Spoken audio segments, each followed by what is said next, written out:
Hi gorgeous! Happy Frugal Friday to you. In today's video, I'm sharing a full review with you on the new CoverGirl TruNaked eyeshadow palette. This one is relatively new in drugstores right now, and they're making a very bold claim on the front of this palette. They're saying that there are shades in here like a leading $50 eyeshadow palette.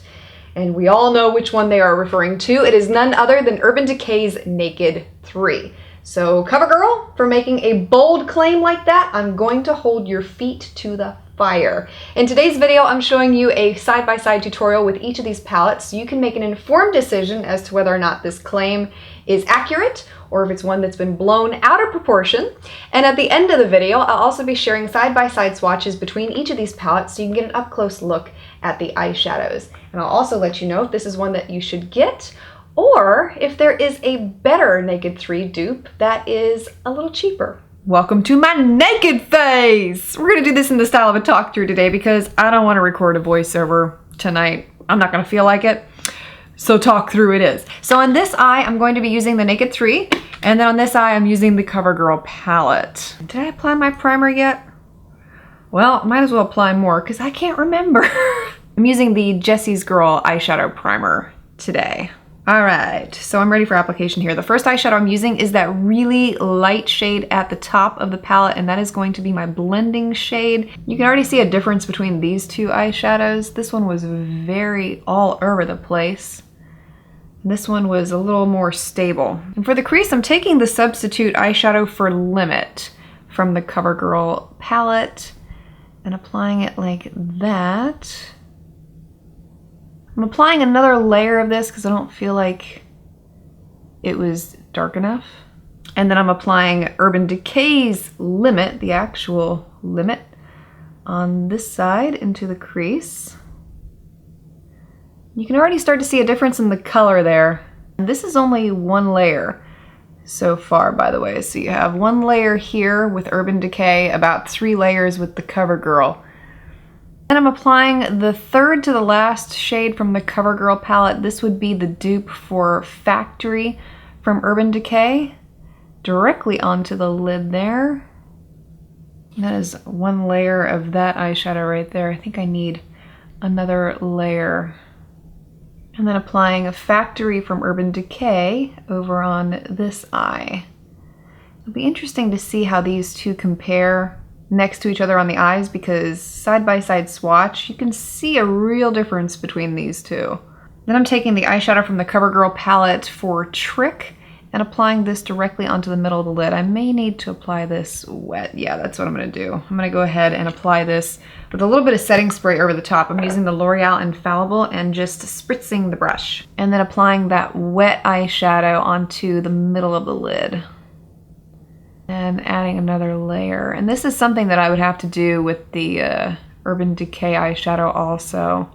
You can see that even applying it without spritzing it with a setting spray, it shows up a little better than the CoverGirl one, but it still needs some help. So I'm going to spritz that with the L'Oreal spray too. Much better. Now I can see it, but you can also see that it's much more pigmented on this eye compared to this eye.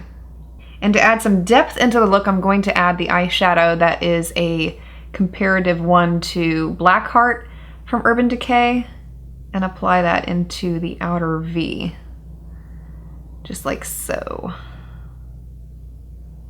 And applying the original Blackheart over here, which is 10 times more pigmented, so a little bit goes a long way on this eye. So I'm not going to go any further with this look. I just wanted to show you a side-by-side comparison between the Urban Decay palette and the CoverGirl palette on the eyes so you could get a real-life example. So this is the Urban Decay again and CoverGirl.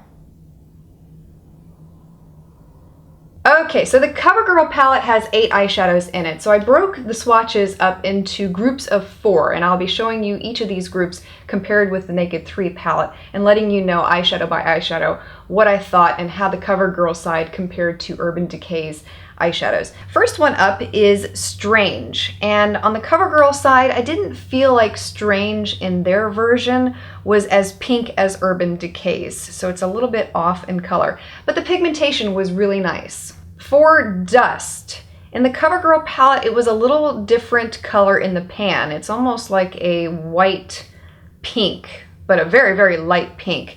And it's not anywhere near as sparkly as the Urban Decay eyeshadow, in my opinion. For Limit, I felt like CoverGirl's version was more pink, and it almost had more lilac tones in it, compared to the more rosy tones that you get in Urban Decay's version. For Trick, this was the only one that I felt like in the CoverGirl palette was a really close dupe to the Urban Decay eyeshadow. Didn't notice a tremendous difference between these two shades. And for the second grouping of swatches here, the first one is Nooner, and it has the same issue as Limit does in the CoverGirl palette. It's more lilac and it's lacking the rosy tones that you get in the Urban Decay palette. For the eyeshadow Factory from Urban Decay's palette, the CoverGirl version was missing those beautiful red purple tones that make this eyeshadow so unique. So I was really disappointed to see that. And for Dark Side, it was also lacking some more of those purple tones in the CoverGirl version, and it swatched to be more of a dirty brown more than a purple brown. Finally, for Blackheart, once again, the CoverGirl palette was lacking the purple tones, and the glitter was not as intense pigmentation as Urban Decay's version, but it was pretty good. It was a lot better than some of the other CoverGirl eyeshadows I've tried in the past. Overall, did I feel like the CoverGirl palette is one that is worth getting? Did not fit the bill. Don't recommend it at all. While I do feel like the eyeshadows are much better quality than other CoverGirl eyeshadows I've tried in the past, I will give them props for that. I do not feel like they are anywhere near comparable or likened to the eyeshadows that you can find in Naked 3. And I feel like if you're going to put that big of a bold claim on the front of a palette, then you might want to take some time to really study the colors from the original palette, because they really missed the mark. I mean, they could have done such a better job with this palette. My opinion. I would love to hear your thoughts on it. And if you're looking for an exact dupe for Naked 3 that is actually cheaper than the CoverGirl palette, I highly recommend Makeup Revolution's Iconic 3. This is available in Ulta stores right now. I was just in the store the other day. They do have these. They're also available online. And $7 compared with $12. So major savings to be had there as well. And you do get a very comparative palette to Naked 3. And I'm going to show you here side-by-side swatches between all three of these palettes so you can see exactly what I'm talking about. For the eyeshadow Strange, you can see that the Makeup Revolution version is not as white as the Naked 3 version, but it's a pretty doggone close dupe. For Dust, it is much closer in color compared to CoverGirl's version, but I feel like the Makeup Revolution version is much more concentrated. It's a thicker formula. For Limit, this is a dead-on dupe in the Makeup Revolution palette, both in color and finish. Trick, another dead-on dupe. No difference between these two eyeshadows. For the eyeshadow Nooner in Urban Decay's palette, another dead-on dupe in the Makeup Revolution palette. For Factory, there are more golden tones in the Makeup Revolution version, and I feel like there are some purple tones that are missing. For Dark Side, this one does not have the same shiny finish as Urban Decay's eyeshadow, but the color match is next to near identical. And finally, for Blackheart, there are much more red and purple tones in Makeup Revolution's version. I actually like Makeup Revolution's version of Blackheart a lot more than I do Urban Decay's, so I can't take off points there because it's such a beautiful color. This is what Urban Decay should have done to Blackheart, because I really love this one in particular. And I think either in next Friday's video or the Friday after that, I'm going to be doing another half and half video, half face high-end, half face drugstore, featuring both of these palettes. You can see how they really do perform side by side. I know so many of you enjoy those videos. I love making them. They're a lot of fun and very challenging. So those will be coming up very soon. At any rate, save your money on this little guy. Skip it. If you did pick it up, let me know what you think about it. Whether you really liked it, if you did, that's great, or you were disappointed by it as well. And if you didn't pick it up, let me know what your thoughts are based off of today's video. We'd love to hear your feedback. Thanks so much for watching, and I hope you have a wonderful weekend. I'll see you again next week.